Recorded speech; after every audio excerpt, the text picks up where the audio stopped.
বোন আমার, 12 বছর 15 বছর বয়সে তুমি কেন বিবাহের পূর্বে আরেকজনকে তোমার শরীর ধরতে দাও? আর যুবক ভাই আমার, কি বলিস কি তুই? এই পৃথিবী আর পৃথিবীতে যা আছে এর চেয়ে মূল্যবান হচ্ছে এই মেয়েটা।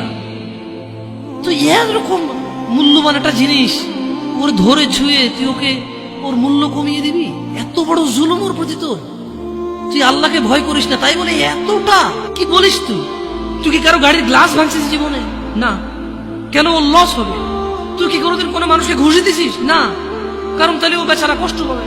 তুই কি জীবনে কারো পেটে ছুরি ঢুকাই দিছিস? না। ও মরে যাবে, তাহলে ওর ফ্যামিলি ক্ষতিগ্রস্ত, লসে পড়ে যাবে। তুই কি কারো টাকা মারছিস কোনোদিন? না। তাহলে ওর ফ্যামিলি টাকার কারণে কষ্ট পাবে। তাহলে তুই কেন তুই এত ছোট ছোট বিষয়গুলো খেয়াল রাখিস যে আরেকজনের লস হবে? তাহলে তুই এই মেয়েটার জীবনটাকে তুই কি করলি? তুই পুরো পৃথিবী আর পৃথিবীতে যা আছে সবকিছু বিক্রি করলে যে সম্পদ হবে, সবকিছু অর্জন করলে যে অর্জন হবে, এর চাইতে মূল্যবান তুই ওকে সতীত্ব থেকে বের করে নিয়ে আসলি। তুই তোর সামান্য ডিজায়ার ফুলফিল করার জন্য, যেটা আল্লাহ তোর জন্য বৈধ করেছে, কবুল বললে তোর বাপের দোষ, আল্লাহর তো দোষ না। তোর বাপের দোষ, সমাজের তো দোষ না। তোর বাপ তোকে বিয়ে করে না ভাই আমার। তোর বাপ মনে করে তুই ছোট, 18 বছর বয়স তোর বাপ মনে করে তোর বাপ 16 বছর বয়সে হস্তমৈথুন করছে, তোর 22 বছর, তুই এখনো ছোট নুনু খাস, দুধু খাস। তোর বাপের অজ্ঞতা, ইসলামের দূর দিবি কেন তুই এটা? তোর বাপ 13 বছর বয়সে চাস্তবান জাটতবান নিয়ে পালাই গেছে, এরপর সবাই মিলে ধরে আনছে। এরপর তোর বাপের তোর দাদারা বলছে কলিযুগ কলিযুগ শেষ হয়ে গেছে। 20 বছর আগে কথা বলতেছে। তোর বাপ 14 বছর বয়সে লুকা লুকা খেরেছিন ওই কি। আরে ভাই, আপনি শহরের ভাই, শহরের বয়স একটু বেশি। হ্যাঁ, আর সব মানুষ শহরে গেলাম, আমি দেখছি ঢাকা শহর খালি হয়ে যায় কেন তাহলে ঈদে? আমারে বলেন না যে আমরা না ঢাকা শহরে থেকে কিছু বুঝি না। হ্যাঁ, এবার বলবেন না আমাকে, আমি বাংলা পড়িনি, একটু একটু পড়ি, এবার বলার দরকার নেই আমাকে। না, আমরা জানি আপনার সব মানুষই গেরামে, ঢাকা শহর ঈদ হলে সব খালি হয়ে যায়, ওই যায় না। হ্যাঁ, তোর বাপ ওই যে কেউ বলি না যে সুপারি বাগান চেনেন না, ওই যে খেরের চিন, এগুলো বোঝেন না বললেন না আমার যে জামশেদ ভাই যে কন্টেক্সটে কথা বলে বুঝান। হ্যাঁ, সেগুলো তো বলার দরকার নেই। কেমন আমি জানি আপনি বোঝেন না, বুঝেন ভালো কথা। আচ্ছা, তো তোর বাপে 14 বছর বয়সে এই বাঁশবাগান আশবাগানে যে জেনায় লিপ্ত ছিল, তোর বয়স 25, এখনো ছেলেটা বড় হয়নি। তো দোষ ইসলামের এখানে? তোর বাপের তোর জান্নাতের প্রতি পরোয়া নেই, তোর টাকার প্রতি পরোয়া আছে। তোর বাপ তোর জান্নাত সেট করতে চায় না, তোকে নাকি ভালোবাসে। তোর বাপ তোর ইজ্জতের পরোয়া করে না, তোকে নাকি ভালোবাসে।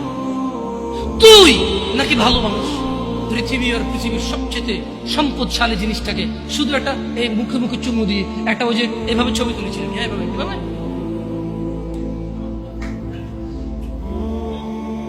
এরপরে ফোল্ডার বানায়, ফোল্ডার লক করে রাখছে যাতে কেউ না জানে। এরপর ওই মেয়ের বিয়ে ঠিক হয়ে ধমক দেয়, ছবি পাঠাবো একটা একটা। সামান্য ডিজায়ার ছিল তোর, হালাল ভাবে আল্লাহ দিয়েছে। একটু সবর কর, একটু সবর কর। তুই ক্লাস 5-এ পড়তেছিস, 6-এর জন্য ওয়েট করতেছিস না? তুই ক্লাস 8-এ পড়িস ভাই আমার, ছোট পিচ্ছি সোনামণি ভাই আমার।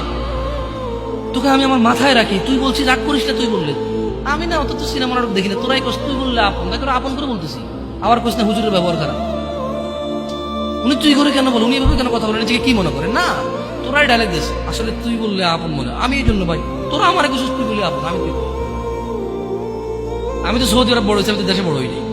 আমি আসার পর সব ডায়লগ দেখছি। আসলে আপন জনকে তুই বলে, হ্যাঁ তুই বললে আপন মনে, আমি তোরা আপন মনে করি। 1450 বছর আগে আল্লাহ আমার কাছে, তুই আমার ভাই, কত আপন তুই চিন্তা কর। তোরা তুই গুমরা কারে গুমরে ভাই আমার? তুই আমার আচরণে যাইস না। হ্যাঁ, তুই আমার কত পুরনো ভাই তুই জানিস? আমার মায়ের পেটের ভাইটা আমি যেদিন জন্ম হয়েছি বুঝতে পারছি, সেদিন আমাকে আমার বাপ মা, আমার পরিবেশ বলছিল আমার মায়ের পেটের ভাই।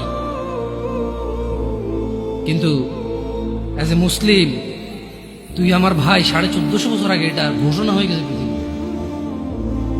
তোকে যদি আমি তুই না বলি, আদর করে না বলি, আপন না মনে করি, কাকে মনে করবো রে? তুই তো আমার তুই তো আমার আপন।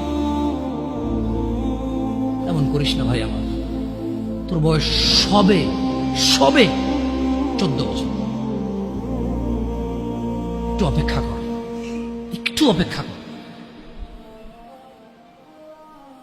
তোর বাপ বিয়ে করেছে, তুই পৃথিবীতে আসছিস, তুই এমনি এমনি আসিস না। তুইও বিয়ে করবি, তুইও পৃথিবীর সমস্ত সুখ পাবি ইনশাআল্লাহ।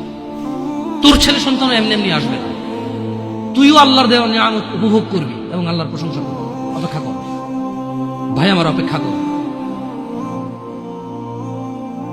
খবরদার, বেখেয়ালি হওয়া যাবে না, বেখেয়ালি হওয়া যাবে না। আর নিজের সামান্য ডিজায়ারকে ফুলফিল করার জন্য পৃথিবীর সবচেয়ে দামি সম্পদটাকে সবচাইতে সস্তা নিকৃষ্ট করে দেওয়া যাবে না। কেমন? বিয়ের পূর্বে কোনো মেয়ের গায়ে হাত দিবি না ভাই আমার, খবরদার। বিয়ের পূর্বে কোনো মেয়ের সাথে কথা বলবি না, খবরদার। তোর যোগ্যতা নেই ওর সাথে কথা বলার। তুই কে রে? বামন হয়ে চাঁদের দিকে হাত বাড়াবি না। আমার বোনরা চাঁদ, ওয়াল্লাহি যেদিন ইসলামী শাসন আসবে, যেদিন ইমাম মেহেদী আসবে, যেদিন ঈসা আলাইহিস সালাম আবার আসবে, ওনার বন্ধের উপর যারা হাত দিবে উনি হাত কেটে ফেলবে। তুই বামন হয়ে চাঁদের দিকে হাত বাড়াইস। আমার বোনরা চাঁদ, ইসলাম মেয়েদেরকে চাঁদ বলেছে, আর তোকে বামন বলেছে না। তুই বেটা ছেঁড়া খাতায় শুয়ে লাখ টাকা স্বপ্ন দেখিস, বিয়ের আগে মেয়ের গায়ে হাত দিস। তোর সাহস কত? তোর সাহস কত? তুই জানিস না মুহাম্মদ সাল্লাল্লাহু আলাইহি সাল্লাম বলছে, নেক স্ত্রী দুনিয়াতে যা আছে ওর চেয়ে বেশি উত্তম। তুই কি করে ওর গায়ে হাত দিস বিয়ের আগে? তোর সেই যোগ্যতা আছে বল? তোকে আল্লাহ জাহান্নামে ফেলবে, তোকে আল্লাহ জ্বলন্ত আগুন নিক্ষিপ্ত করবে, তোর শরীর পচবে, তোর শরীরের গন্ধে জাহান্নামীরা থাকতে পারবে না। তোকে এত নিকৃষ্ট